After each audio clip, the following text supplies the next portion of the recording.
So, what made you first decide to start playing music? When I was 6, I wrote my first song, and when I was 6, I was infatuated with jet skis, and at the time, they were kind of new, but they were racing them already, and so I'd watch them on ESPN and watch these guys jump like 30 feet in the air on these little motorized water sleds, and I thought it was so cool, so I wrote a song called Going to the Sea, and I'd say ocean, but I couldn't think of any words to rhyme with ocean, so at 6, I wrote my first song. I didn't know any chords, so I just ran one finger up and down on one string and kind of made a bass line to the melody I had. And it sucked pretty hardcore, but I thought it was pretty great at the time. So what made you decide to play the genre that you do? I have studied many different kinds of music, but the influences that really hit me hard would be mainly songwriters like Bruce Springsteen, John Hyatt, guys like that. But my favorite band of all time is King's X. They really bring together all of my favorite elements as far as the songwriting, the singing, and then the technical mastery of their instruments. But I've played in a lot of different kind of bands. My last original band was called Jesse's Dirty Laundry, and we played, it was a lot of like pop rock with some really experimental things going on. Like we pretty much built a live show around this core group of songs, so the songs would change and evolve from show to show, and so people would keep coming back to see us because they never knew what they would see. It was always going to be really cool, but they never knew what they were in for necessarily. So I've played, in that band I did a lot of like almost progressive rock, aggressive type music with some pretty stuff in there too. This band is a lot more narrow in style, I think. We collectively we like kind of complex arrangements of simple elements, I guess is a good way to put it. And so it makes it kind of into indie rock. It's more about the feel and the vibe and the groove. Do you have a new favorite indie rock band by any chance? I guess my favorite of the indie genre, and I consider these guys indie, is Dashboard Confessional. They're not really indie anymore. I mean, they're on a big label, or it's a growing label, and they tour all over the place and big albums and stuff. But although a new indie band that I'm really digging, they're actually from Flint, Michigan, is the Swellers, and they're a lot more aggressive guitars, and it's a lot more punk, but they have such cool melodies, and it's so fun. Indie. I love Jimmy Eat World, but they're not really indie anymore. They started off, it's pretty small time. Mm-hmm. All my favorite bands have always, started really cool, and like you had to be a musician to even know about them, and then they'd blow up. What made you, besides, being 6 and playing, like writing your first song about jet skis, was there any defining moment that made you decide to pursue a musical career? When I realized I had a God-given talent to figure out music by ear. And I took lessons between school years when I was 10. And I didn't practice, and I faked it, and I fooled my teacher for a good month and a half, and then he figured out I was faking it. So then I had to practice. And then the school year came, and I didn't practice for that school year. And then at 11, I took another summer's worth of lessons. And then after that summer's over, I never looked back. I practiced 3 hours a day at least. Come home from school, crank up my homework, and just play guitar. And I would, I had headphones, and I had a portable FM radio, and I'd plug it in there, and I would mix the volume just right so I could hear my amplifier, and I could hear the songs coming off my favorite radio station. And I would figure out songs before they were over. So like in the first chorus, I'd have the whole song figured out, and I'd be playing along with it. And I would just do that over and over and over and over and over again. So your band name is Johnny Guest and the Automatics. Yes. Any reason why you picked that name? I lost my vote, I guess. When I first put the band together, I had a fun group of guys, but they were all like local area veterans. And I had kind of strong opinions about it, and we just put the best ideas in a hat, and I didn't get mine, which is probably good. I wanted the Juke Joint Daddies for some reason, and I thought, hey, we all got kids, why don't we be the Juke Joint Daddy? And luckily, I lost, I guess. It's probably a good thing, but it was the Automatics, and initially I wanted to keep it Johnny Guest and the Automatics, but the guys in the band didn't really think that was cool because they were, one quarter of the band. And so I kind of just operated under the Automatics. Well, as time went on, I found out there's many bands called the Automatics over the nation. So we had to separate ourselves just to have a brand identity and to, not run into problems if we cross state lines, because I think there's only one Michigan Automatics, but there's one in Boston, there's one in Minnesota, So it for the album release, it was Johnny Guest and the Automatics. So once that happened, then everything after that has my name in front of it. But being a father, how do you manage a time for your music? Man, that's a tough one.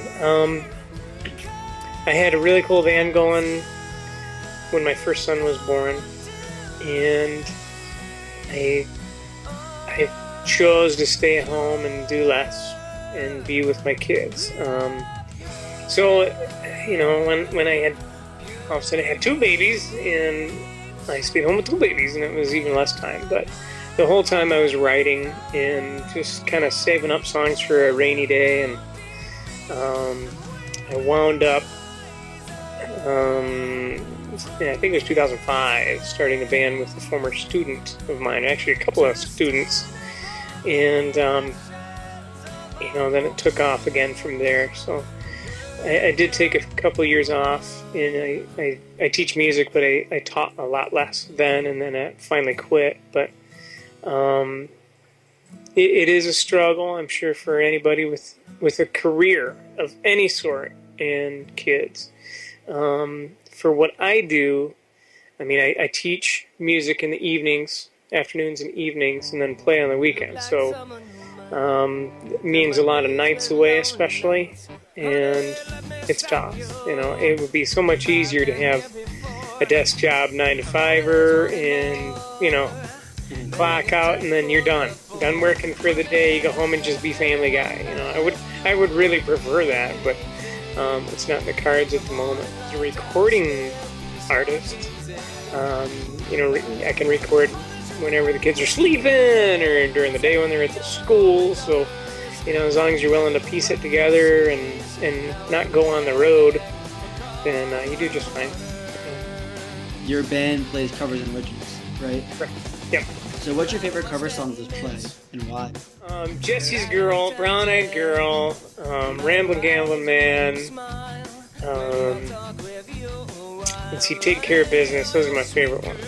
Not really. Those are the ones that, like, every band, if you're gonna, go into a cold crowd that doesn't know you and you need to warm them up, you gotta play, we call them cheese rock. You gotta play the cheese rock standards in order to warm up a crowd. You make them your friends, and then you can throw a lot of different things at them once they're receptive. But my favorite cover song right now would have to be Over the Hills and Far Away from Led Zeppelin. And we don't get to do it all the time, and it's a technical enough song where we need to really rehearse it. But it's got crazy high vocals in it, which I can do. Nobody expects me to be able to do it, so I always get a little surprise out of them. And then, the drums and the bass line are just so rock solid, and the guitars, we got, two guitars going in there, and they're just playing off each other. The solo is timed so strangely. It's like you have different time signatures for different instruments in that song. It's kind of crazy. So to play that live and pull it off, it means you got a pretty good band going, I think. Those are that's definitely in my top one. And then I really enjoy the other Led Zeppelin tune we're doing on a regular basis right now is Misty Mountain Hop. And I get to scream a little bit in it, and there's dual guitars, harmony guitars going in it. There's a lot of fun elements. You've also just released an original album called Believers and Non-Believers. Yep. And what made you decide to pick the name for the album? It was a concept I had a long time ago. The name Believers and Non-Believers was, I don't know, some things just pop into my head. I'm a kind of writer where, like, sometimes whole songs will just jump into my brain, like they're delivered into my brain. A whole, like start to finish, horn arrangement, background vocals and everything.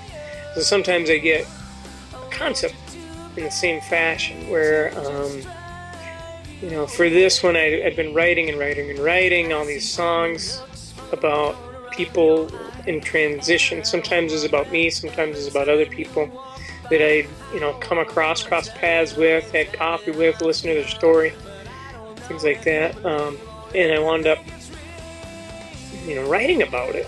And during my single couple of years in there, after divorce and before my current engagement,